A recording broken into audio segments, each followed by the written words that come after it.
Hey friends! Hi everybody. Happy 2021. There we go. If I can say that. Say that 5 times fast. We are so excited. We're on Instagram and here on Facebook. And of course, we're going to be posting this on YouTube as well. And we're really excited for a new year. We would assume that you guys are too. Yeah, I mean, there's all the things about 2020 being over, which, to be honest, is we've talked about before. Like, anytime that you're wishing away a period of time, you have to be very careful about that mindset.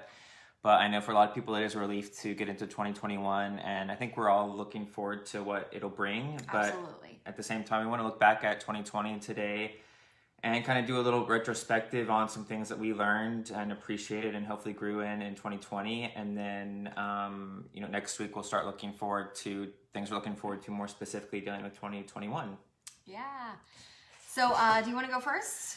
Yeah, so we kind of sectioned this off into different areas. And the first thing that we wanted to mention, we're just going to go back and forth here is, Tim, 2020 was a great year in a lot of ways. Definitely, agree. totally agree. And maybe we'll get into this some, but it's all about your perspective. Yes, it is. But we want to start out with things that we are grateful for. So one thing I was really grateful for in 2020 was being able to play basketball on a weekly basis. We have a group here, and sorry if this offends anybody, but we did play basketball for every week. And that was really big for me just because of a lot of us were limited to the in-person contact. Right. And being able to still get around a group of guys and play sports, stay active, I think was really big for me in keeping active, keeping physically fit, and just having that community aspect that a lot of us were missing in 2020. And that was something I was really grateful for.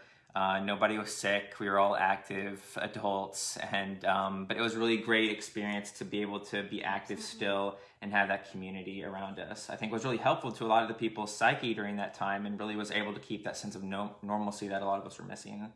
Yeah, I totally agree. Especially at a time when so many people were looking for ways to work out, and they couldn't get a hold of workout equipment, weights and bench presses and all the, I don't know all the things, but you know what I mean, obviously. But things that you use to work out, equipment was limited, and people were starving for not only contact with other humans, but also any kind of way of working out. And I think we see a lot of people also, see Tim's on here, turn to Peloton, and that was another way that they had, they could work out, they could have a little bit of an interaction with a trainer and a recorded situation. But everybody's different with that, and I love that you were able to do that with basketball. It's a different Tim, just FYI. Oh, sorry. I'm sorry. I misunderstood. Well, we have another friend named Tim. Oops. Who's sorry, into Peloton. Tim. Who's super into Peloton. And I know of other people who took on an extra job because they couldn't work. I have a friend who he's a musician, and he's used to teaching and doing all these different things, and that was really difficult in 2020, and so he took on another job, and he's lost a lot of weight because it was a labor job, so you never know what kind of situation you're going to be in, and how, even though it was a different kind of year, you could have something that was kind of anchoring you, keeping you active, could also be like a weight loss journey, that kind of thing. For me, something that I was grateful for beyond the usuals was travel. So at the beginning of the year in April, I was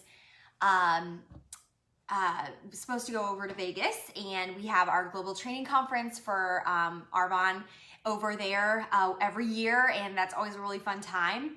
But my flight, and the conference was, well, I had to cancel my flights, and then the conference was switched to virtual. So that left a lot of miles or other things that I could redeem for other trips. And so I was able to do some traveling and flying, as well as we were able to just drive some places. We had our 10-year anniversary this year, and we were able to go to Savannah, Georgia, and do a little mini trip there. I was able to go and visit my brother and his wife in Virginia, I was able to go and visit another friend in Memphis. Matt and I were able to drive up to Indianapolis and even make some stops along the way, or along the way back, I should say. And, you know, just get to see different people. We also did another road trip to Georgia, a different part of Georgia toward the end there. And then, of course, going to visit my family for Christmas. So there was a lot of travel there that we were able to do. I was so grateful for that, even though in the midst of everything, we were still able to do that. So that was something I was grateful for. Yeah, no, that's awesome. I think, you know, part of that, the principle there is kind of adaptability, being able to address your change plans and not let plans not being so inflexible that just because something changes, you totally abandon that and totally get downcast, but being able to move and adjust is something that hopefully we all learned this year. So what's something that you thought you grew in personally this year, maybe? Okay. So something that I feel like Matt is really good about is reminding me of like continuing to grow my mindset and what I'm capable of, or what we're capable of, things like that. And so one thing, this is just one small thing, but one thing that I did and I really worked on this year was working on different kinds of workout for me. So I trained and ran a 5K at the beginning, trained for at the end of 2019, and then ran a 5K at the beginning of 2020. So that was a win. But then I've been training for a 10K, and it's been a little bit of a slow go for me for various reasons. And it's been really tempting for me to want to quit or say that's not possible for me. But I've continued to just grow my mindset and told myself, even if it's slower than other people or it's slower than I want, that's okay, because that's a part of my journey and it's possible for me. I've gotten this far. And so I'm continually growing myself, and I'm on my way there. And then I also took on and joined a bar gym this past year, and it was a really great shift for me. I guess beyond the community and the group class aspect, which, you know, we haven't always gotten to have, I really loved that I was able to continue to expand what I was capable of in that realm, because I mean, my first several classes I really stunk and I didn't even know what I was doing, and now that I'm kind of adjusting and learning, it's been really nice. So awesome. I think for me, one thing that I think I grew in, at least I tried to, was being more present in the moment. We talked about Jesse Ittler saying, be where your feet are. And so really being just the idea of where you are in the moment, whatever you're doing, be there 100%. Don't be thinking about what's going to be happening later in the day, what's happening next year. Being there and with that person or with that book, whatever it is you're doing, just be there. And I think, you know, that was something I worked on, along with the idea of just being more aware of the shortness of life. We've talked about that a lot. Not thinking that, you know, there's a verse in the Bible talks about life being like a vapor. And, you know, we've seen that a lot in 2020. And not just being saddened by that, but using it to your advantage and saying, because life is short, because I don't know what's going to happen, because I'm not guaranteed another year, another 20 years, I need to appreciate right now and enjoy life as it is right now. Exactly. And so that's something I've really tried to focus on this year, and I think have grown in, at least to some extent. And then lastly, just trying to not take things as personally. I struggle with potentially holding to grudges, being bitter. And there's a saying I heard, I think from Tim Ferriss, like, don't attribute to malice what could be attributed to incompetence, or just people like not understanding what they did. And a lot of times when we're offended or when we think somebody's done something wrong to us, we automatically assume they did it intentionally or they had bad intentions. And a lot of times people are just preoccupied, or they forget, or, you know, they just didn't think about it, or they just don't view things the same way you do. Exactly, yeah. And I can tend to attribute those things to malice automatically and hold that against people. And so that's something that I've tried to work on this year as well, and I think I've grown in. I love that. So lastly, we talked about, or I'm sorry, not lastly, the next one, I should say, sorry guys, is something that we learned. And this may seem like a small thing, but for me, I am very task oriented. So something that I'll do to calm myself at the end of the day is list all the things that I've done.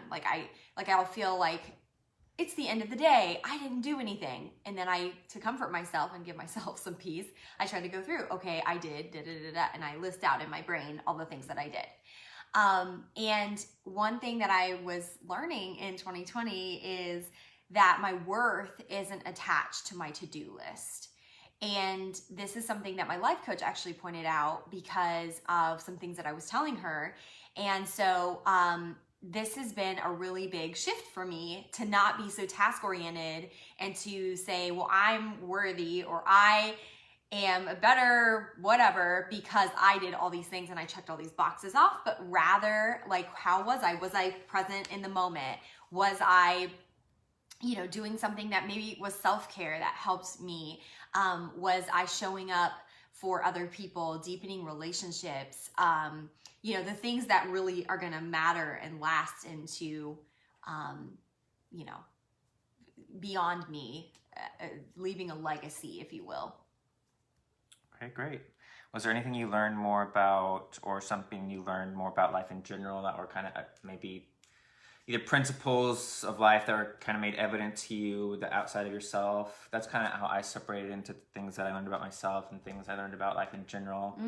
Okay. And I can why don't you think about that a minute? Okay. I'll go to me. Just put me on the spot. Something that I learned about myself is I think that I can be confident in the decisions I make for myself and not make those based upon other people's expectations or based on what I think other people want me to do. And so whether that applied, I saw that just in my personal life, but also my job as well, that I can be confident and I can trust the decisions and things that I want for myself, not in a selfish way, but in a self-care way, in making sure that my needs are handled and taken care of and a priority, and not just making decisions based on what I think other people want or need from me or what's expected of me. Mm-hmm.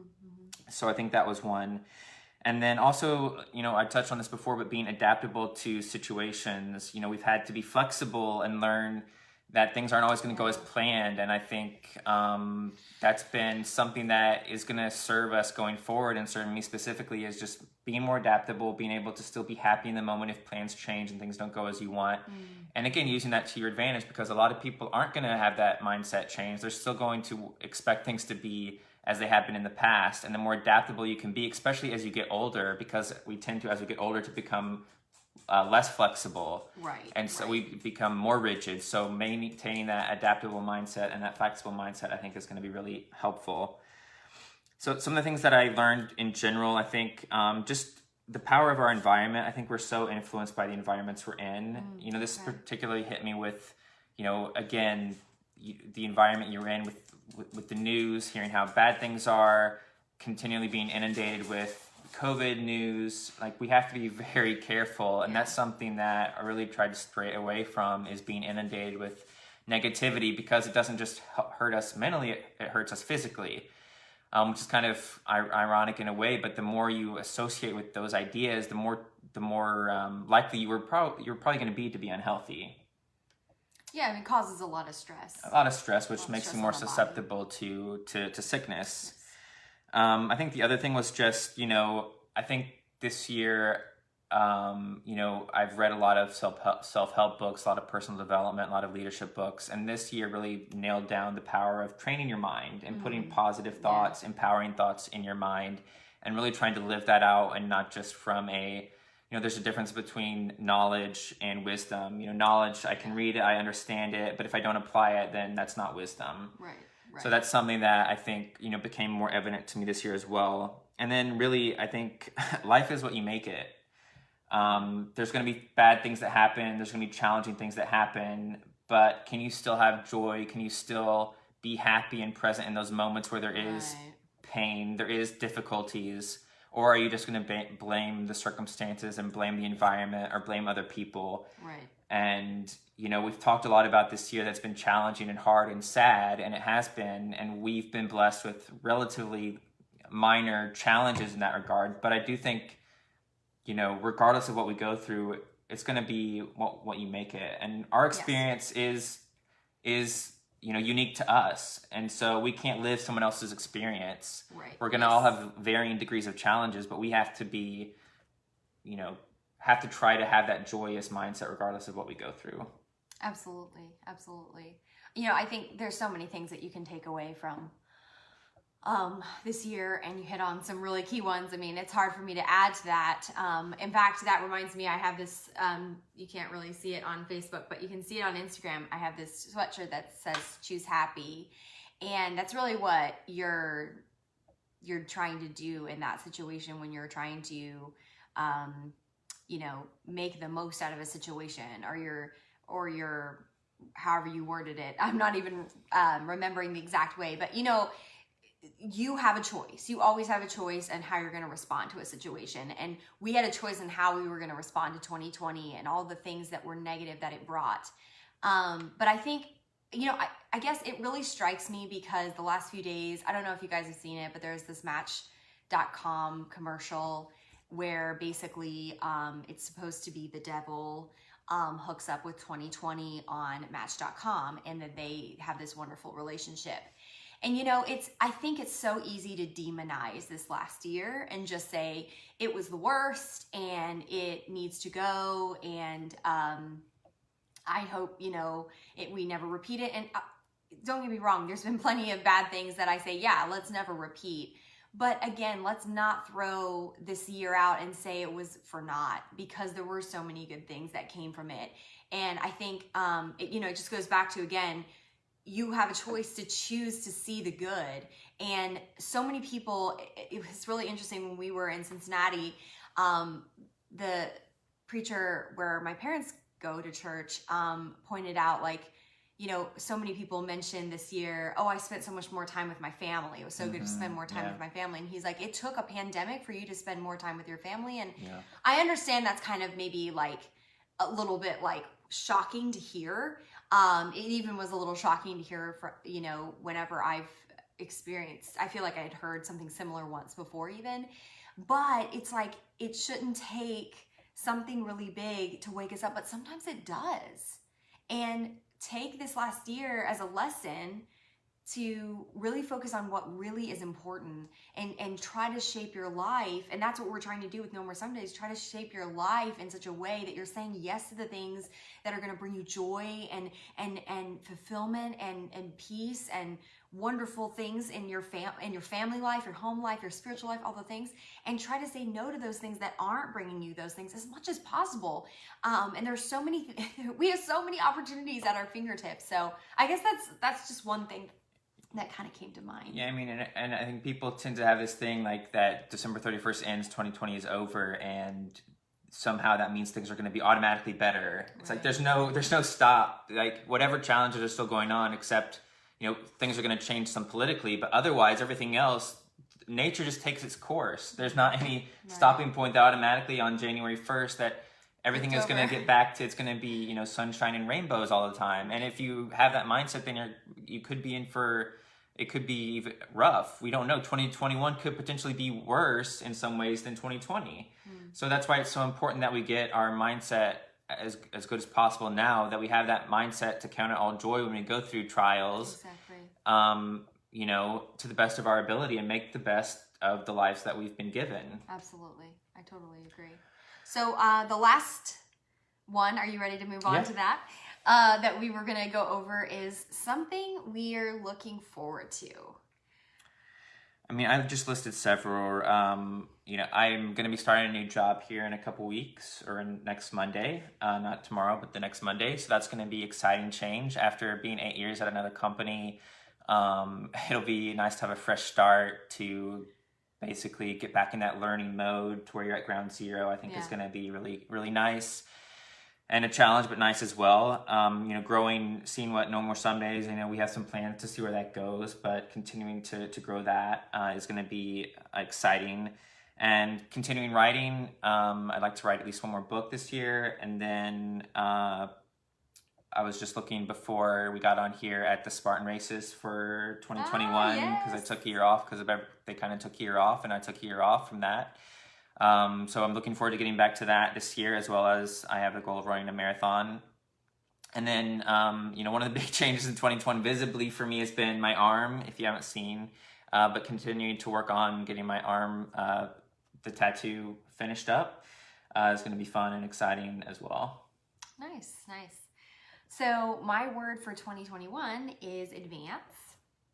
And it's interesting you said ground zero because sometimes I feel like I'm always starting at ground zero and at square one. And even in your case, you're really not starting at ground zero, and neither am I, because we have our life experience and we have everything we built up to that point. Even though you're starting at ground zero with another company, I understand why you said that. But one of the things that I felt like was a really good reminder this morning to hear from one of the preachers where we go is that we're always building upon what we've already created and done before. And so much of my, again, like my worth and things I like to attach to, like, I finished that, or I, whatever, check that box. And that I would love for this year to bring so much more purpose to it, and just building on what I've already built instead of feeling like I have to guilt myself into, well, if I didn't hit this goal, then it's nothing. Well, no, I'm going to continue to go for my 10K. I'm going to continue to, and beyond, I'm going to continue to build my Arbonne business. I'm going to continue to seek out opportunities. I'm actually starting to teach some violin and other lessons again, which is really exciting, playing some weddings, just taking the advantage of the opportunities as they present themselves. And of course, we would love to do some more around the house and do some travel this year, Lord willing, but just moving forward and not having those limits on myself, and just focusing on the journey, the climb, if you will. So that's been something that I know I'm definitely looking forward to. Awesome. Yeah. Well, yeah, a little shorter episode today, but we wanted to kind of reflect on 2020, put an end cap on it.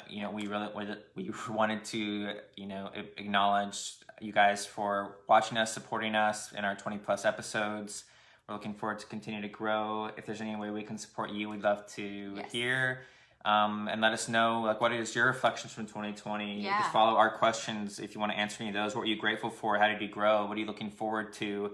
And what did you learn in 2020? We'd love to be able to get some insight from you guys as well. Yeah, absolutely. And I mean, that's one thing that has come from 2020 is we started this, and we just, we're beyond grateful for the support, and just this has turned into something that we just never even foresaw before. And so we're just really grateful for that process and you guys coming along for the ride. So yeah, almost 30 episodes in. Almost. Thank you guys so much for watching, and we hope you have a great week. All right, bye guys.